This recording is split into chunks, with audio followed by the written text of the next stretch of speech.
আসসালামু আলাইকুম। শুরু করিতেছি সে মহান রব্বুল আলামিনের নামে। আজ পয়লা বৈশাখ ১৪২৯ বঙ্গাব্দ, ১৪ এপ্রিল ২০২৪ খ্রিস্টাব্দ। আমি এই মুহূর্তে যে জায়গায় দাঁড়িয়ে আছি, বাংলাদেশের উত্তর পশ্চিম প্রান্তের হিমালয় কন্যা নামে খ্যাত সেই পঞ্চগড় জেলার একটি উপজেলা, তেঁতুলিয়া উপজেলার তেঁতুলিয়ার ডাকবাংলোর সামনে। এই ডাকবাংলো অর্থাৎ তেঁতুলিয়া উপজেলা পুরোটাই মহানন্দা নদীর তীরে অবস্থিত।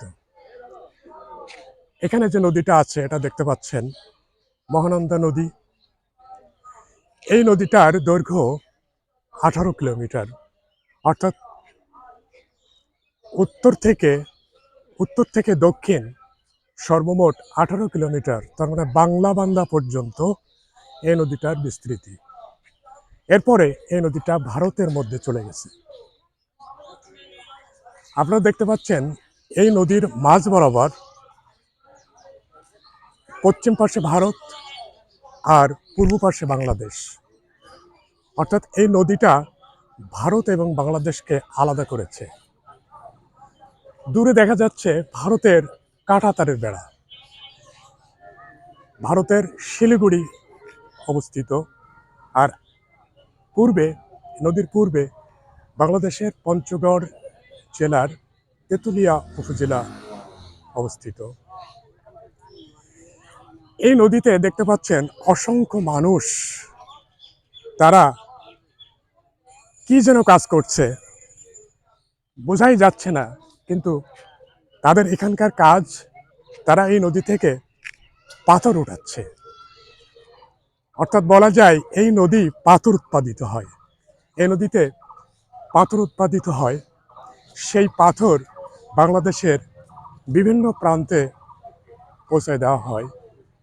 এই এলাকার মানুষের অধিকাংশ মানুষ তাদের জীবিকা নির্বাহ করে এই মহানন্দা নদী থেকে পাথর উত্তোলন করে।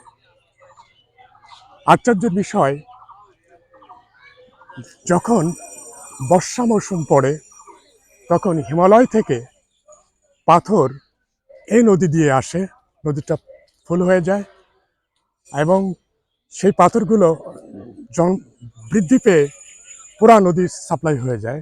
আর সেই সময় থেকে শুরু করে এখানকার লোকজন পাথর উত্তোলন করে। আরেকটা বিষয়, এই নদীর 8 থেকে 10 ফিট গভীরে শুধু পাথর আর পাথর। তো যাই হোক, এ হচ্ছে মহানন্দা নদী, বাংলাদেশ এবং ভারতের সীমানা নদী।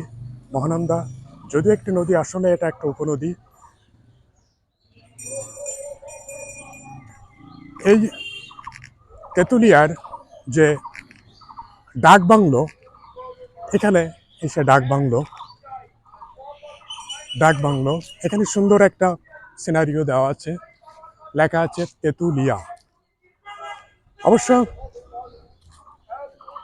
তেঁতুলিয়ার সুন্দর করে একটা সিনারিও দেওয়া আছে। ছেলেমেয়েরা বা মানুষজন এখানে উঠে এসে বিনোদনমূলক কাজও করে। বিনোদনের একটা জায়গা। তো যাই হোক, এখানে ছোটখাটো একটা পার্ক আছে। এই পার্কের অনেক মানুষজন আপনারা দেখতে পাচ্ছেন, অনেক লোকজন এই পার্কে আসছে। এটা হচ্ছে তেঁতুলিয়ার ডাকবাংলো পার্ক। তো যাই হোক, আপনারা যদি এই তেঁতুলিয়ায় আসতে চান তাহলে ঢাকা থেকে প্রায় 500 কিলোমিটার এবং পঞ্চগড় থেকে 36 কিলোমিটার দূরে এই তেঁতুলিয়া অবস্থিত। বাংলাদেশের যে কক্সবাজারের টেকনাফ এবং এবং পঞ্চগড়ের তেঁতুলিয়া। আরেকটা বিষয় হচ্ছে যে সিলেটের তামাবিল এবং সাতক্ষীরার কৈখালী, এটা হচ্ছে আমাদের বাংলাদেশ। তো সবাইকে এই তেঁতুলিয়ার ডাকবাংলো থেকে এবং পাশে মহানন্দা নদীর তীর থেকে সবাইকে আবারও শুভেচ্ছা জানাচ্ছি এবং ধন্যবাদ জানাচ্ছি। পয়লা বৈশাখের শুভেচ্ছা দিয়ে আপাতত আমি সবার কাছ থেকে বিদায় নিয়ে এবং সবার জন্য মঙ্গল কামনা করে আমি এখানেই সমাপ্ত করছি। সবাই ভালো থাকেন, সুস্থ থাকেন। শুভ নববর্ষ। আসসালামু আলাইকুম।